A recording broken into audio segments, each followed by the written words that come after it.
로마서 12장 9절에서 14절까지의 말씀을 제가 봉독하겠습니다. 사랑에는 거짓이 없나니 악을 미워하고 선에 속하라.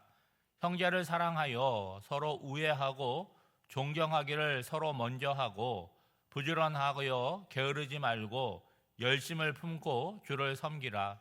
소망 중에 즐거워하며 환난 중에 참으며 기도에 항상 힘쓰며 성도들의 쓸 것을 공급하며 손 대접하기를 힘쓰라. 너희를 박해하는 자를 축복하라. 축복하고 저주하지 말라. 아멘. 로마서 12장부터는 실천적인 내용들이 나오고 있는데 오늘 읽은 6절의 말씀도 보면 읽는 것만으로도 굉장히 좋은 말씀 아닙니까? 그런데 이렇게 살 수 없는 것이 우리의 연약함이라고 하는 거죠. 세상을 돌아가는 것을 보면 우리가 살아가는 삶이 이런 것을 지향해야 되지만 그렇지 못한 것이 우리의 현실이라고 하는 거예요. 그러면 예수를 믿는 우리의 입장에서 세상 탓을 하고 현실 탓만 하겠습니까? 하나님께서 우리에게 명하신 삶이 있는데 하나님, 현실을 이렇지 못합니다. 그래서 우리는 그렇게 살 수 없습니다. 그렇게 이야기하시겠습니까? 그럴 수 없다라고 하는 거죠. 그래서 이 12장을 시작하면서 가장 먼저 명하는 게 뭡니까? 하나님 앞에 드리는 예배가 우리 자신을 드리는 영적인 예배가 되어야 된다라고 명령하지 않았습니까? 영적인 예배를 드리게 된다면 우리의 마음이 어떻게 되겠어요? 진실된 예배를 드리면 우리의 마음이 은혜로 기쁨으로 충만해지겠죠. 그리고 그러한 삶이 내 안에서 시작되지만 점점 내 주변으로 확장되는 것이 성도의 삶, 확장된 예배의 삶이라고 얘기할 수 있겠죠. 먼저 9절 말씀해 보면 사랑에는 거짓이 없나니 악을 미워하고 선에 속하라 이렇게 말하고 있습니다. 여러분, 사랑이라고 하는 단어, 우리에게는 흔한 단어지만 이 단어는요 참 오묘합니다. 여러분, 사랑을 받으면 느낍니까? 못 느낍니까? 여러분, 갓난 아이들도요 사랑받는 것을 알고 있습니다. 사랑에 거짓이 없다는 말은 당연한 말이지만 정확하게 표현하면 우리가 하는 사랑이 진실해야 된다, 그 얘기를 하고 있는 거죠. 여기에 거짓이라고 하는 건 뭘까요? 다른 목적, 위선적인 것을 의미하죠. 여러분, 누군가를 사랑할 때 그 사랑하는 순간만은 뭐 해야 돼요? 다른 것이 그 안에 들어오지 못하도록 해야 된다는 거죠. 예를 들면 내가 사랑을 하는데 이익과 손해를 계산해요. 내가 이만큼 사랑했는데 너는 왜 나를 이만큼 사랑하지 않느냐? 여러분, 그게 온전한 사랑일 수 있습니까? 본인은 사랑이라고 생각하지만 그거는 어떻게 보면 사랑이라고 보다는 거래에 가까울 수 있겠죠. 우리는 하나님으로부터 먼저 사랑을 받은 자들이잖아요. 여러분, 예수님의 비유에 보면 1만 달란트 빚진 자와 100다나리온의 빚진 자의 이야기가 나오잖아요. 그러니까 우리가 받은 사랑의 가치를 생각해 보면 1만 달란트의 사랑을 받은 자들이에요. 1만 달란트라고 하는 거는요, 이게 현실에서 계산할 수 없는 천문학적인 금액입니다. 그 사랑을 우리가 하나님으로 받았다는 거예요. 근데 우리가 일상에서 사랑해야 되는 수준은 100데나리온밖에 안 된다는 거예요. 받은 사랑에 비하면 굉장히 작고 미미하다라고 하는 거죠. 근데 문제는 뭐냐? 그 작은 사랑조차도 진실하게 하지 못하고 거기에 거짓이 들어가고 위선이 들어가는 것이 우리의 모습이라는 거죠. 그러니까 다시 말씀드리면 우리가 세상을 살아나가면서 나는 이렇게 사랑했는데 나는 이런 사랑을 못 받았다? 그거는 잘못된 계산법이라는 거예요. 세상에서 가장 사랑을 못 받은 사람이라고 할지라도 하나님께 받은 사랑을 생각하면 사랑에 있어서는 우리는 손해보는 인생이 아니라 다 넉넉한 흑자를 얻은 인생이라고 계산할 수 있겠죠. 이어서 악을 미워하고 선에 속하라고 하는데 여러분, 이것도 너무나 당연한 말씀 아닙니까? 인생에서 중요한 거는요, 여러분 살아보셔서 아시겠지만 내가 어떤 의지를 갖고 있느냐가 굉장히 중요한 거예요. 여러분, 우리가 중도 이야기를 합니다. 중립을 이야기하고 있어요. 선이 있고 악이 있는데 여기 중간지대가 있겠습니까?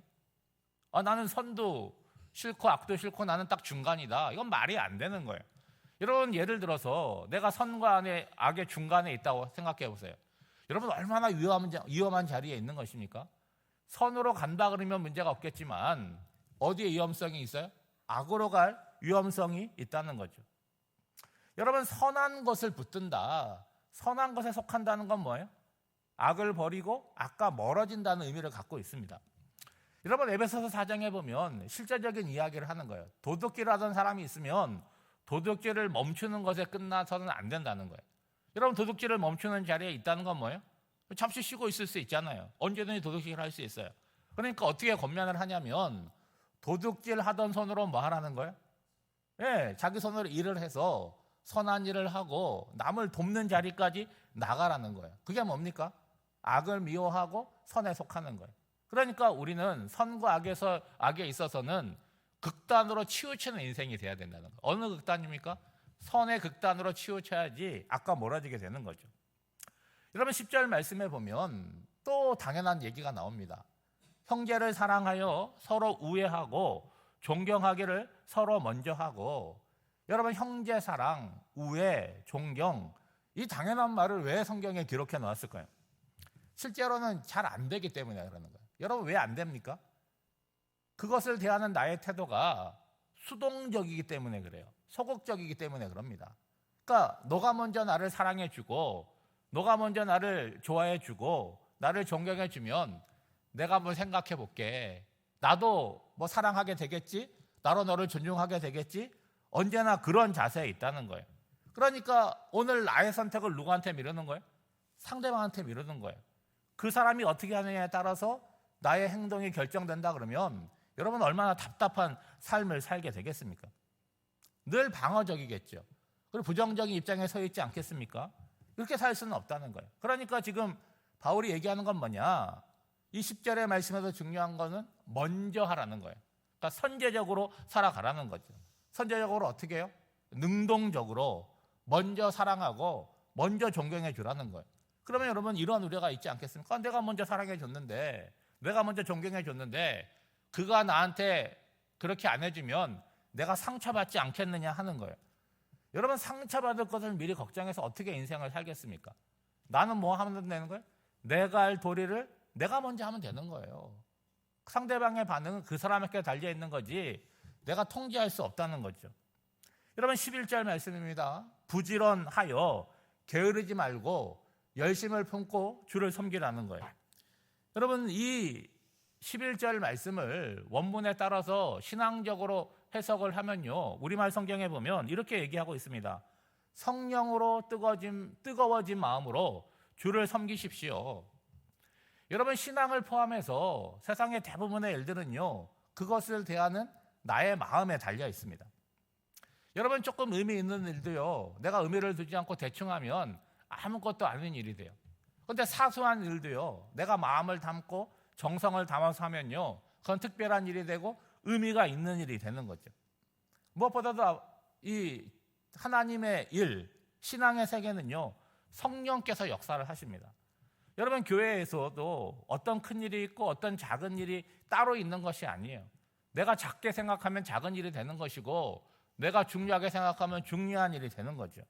그러니까 내 마음이 성령으로 뜨거워져서 이 신앙의 세계를 바라보고 내 앞에 놓여진 일을 바라보게 될 때 그 일은 하나님께서 나에게 허락하신 의미 있는 일이 되는 거죠.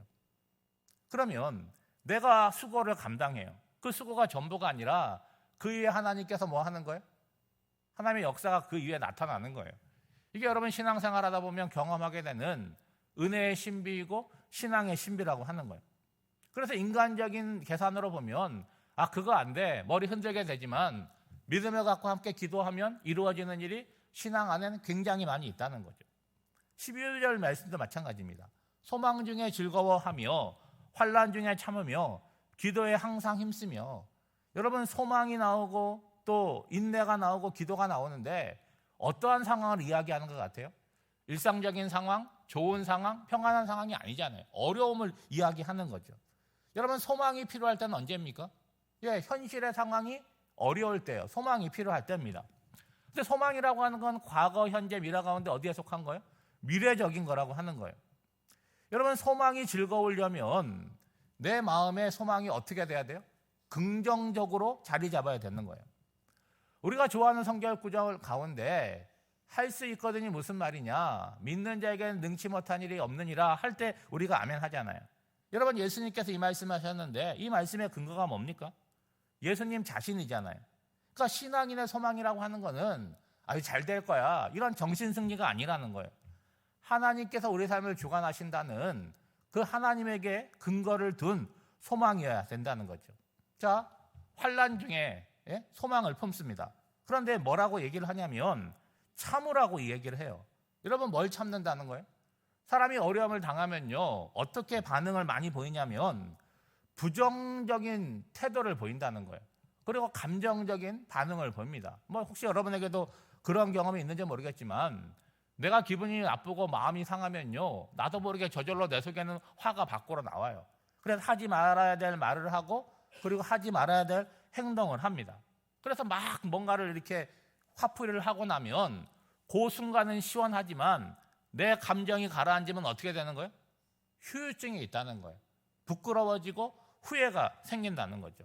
그리고 가장 나쁜 건 뭐냐?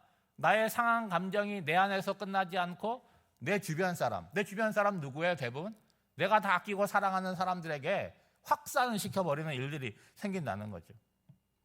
그러니까 어려운 일을 만날 때 소망을 품는다는 건 뭐냐? 인내의 자리로 나가는 것, 그것과 연결이 된다는 거죠. 그리고 마지막 단계는 뭐예요? 내 마음대로 소망으로 기뻐하고 환난 중에 인내하기가 어렵기 때문에 하나님의 도움을 구하는 기도를 하는 거죠. 그 기도 가운데 내 감정이 가라앉고 내 마음이 가라앉고 부정적인 것들이 가라앉고 인내하고 소망을 갖는 자리로 나아갈 수 있는 거죠. 여러분, 13절 말씀입니다. 성도들이 쓸 것을 공급하고 손 대접하기를 힘쓰라. 여러분, 단순하게 말하면 뭐예요? 누구하고 밥 먹으면 너가 밥값 내라, 그 얘기 하는 거예요. 그러니까 나누고 베푸는 것이 언제나 복이라고 하는 거예요. 여러분, 우리가 누군가에게 베푼다는 건 뭐예요? 하나님의 손이 되는 거예요. 내 것으로 누군가를 베푸는 것이 아니라 우리가 하나님께 받은 것이 있으니까 하나님의 손이 우리가 되는 거죠. 그럼 우리가 하나님의 손이 되면 하나님께서 우리의 손을 어떻게 하시겠습니까? 빈손이면 하나님의 손의 역할을 할 수가 없잖아요. 그러니까 하나님의 손의 역할을 할 수 있도록 우리의 삶을 부족하지 않도록 채워주시는 거죠. 오늘 말씀은 굉장히 실천적인데 점점 강도가 세지고 있다는 거 느껴지세요? 여러분, 마지막 14절을 보면 가장 어려운 요구를 하고 있잖아요. 너희를 박해하는 자를 어떻게 해요? 축복하라. 축복하고 저주하지 말라. 여러분, 그냥 받으면 아멘 하겠지만 내가 정말 싫어하는 사람, 원수가 있다고 한번 가정해 보세요. 그러면 하나님과 타협할 수 있겠죠. 하나님, 제가 저주까지는 안 하겠습니다. 그런데 제 입으로 축복까지는 못 하겠습니다. 그 말 할 수 있지 않겠습니까? 그런데 여러분, 이 오늘 실천적인 이 말씀이 지금은 너무 어렵고 너무 멀리 있는 것처럼 보이지만 중요한 건 뭐예요? 그렇게 살아야 된다는 방향성을 붙들어야 된다는 거예요. 오늘은 그렇지 못하지만 내일은, 모레는 점점 그 방향으로 나아가야 되는 거죠. 근데 중요한 건 뭐예요? 하나님께서 우리의 손을 잡고 그 방향으로 데리고 나가신다는 거예요. 여러분, 처음부터 원수 사랑하고 원수 축복할 수 있겠습니까? 그런데 오늘 말씀하는 아주 작은 일부터 내 삶에서 실천하는 거예요. 그리고 언제가에는 뭐 하는 거예요? 원수에 대해서 저주하지 않고 힘들지만 축복의 자리까지 나아가는 거죠. 그 자리까지 나아가는 저와 여러분이 되시기를 주님의 이름으로 축복합니다. 기도하겠습니다. 사랑의 하나님, 10월을 맞이하여 실천적인 말씀을 주시니 감사드립니다. 하나님의 말씀을 듣는 것으로 끝나지 말고 힘써 지키게 하옵소서. 무엇보다 거짓 없는 사랑을 하기를 원합니다. 하나님의 사랑으로 우리의 마음이 충만하게 하사 내 주위에 있는 모든 것들을 품게 하시고 사랑하게 하옵소서. 우리 속에 쉼없이 일어나는 악한 것들을 소멸시키시고 우리로 선한 생각을 하며 선한 삶을 사는 복된 인생들이 되게 하옵소서. 하나님의 말씀과 선하고 좋은 것들 가운데 우리의 눈과 마음을 두는 지혜가 있기를 원합니다. 한번 지나가면 돌이킬 수 없는 인생을 최선을 다하여 살게 하시고 화목의 사람이 되어 하나님이 부여하신 화목의 직분을 통하여 내가 속한 곳을 하나님의 나라로 조금씩이라도 확장해 나가게 하옵소서. 이제 추석 연휴가 시작됩니다. 성도들의 발걸음을 안전하게 보호하시고 만남들 가운데 수고와 섬김을 아끼지 않으므로 하나님의 사람됨이 나타나게 하옵소서. 오늘은 갈렙부가 속초로 소풍을 갑니다. 오고 가는 길을 안전하게 인도하여 주시고 하나님의 은혜 가운데 그 마음이 기쁘고 감사로 충만한 시간이 되게 하여 주시옵소서.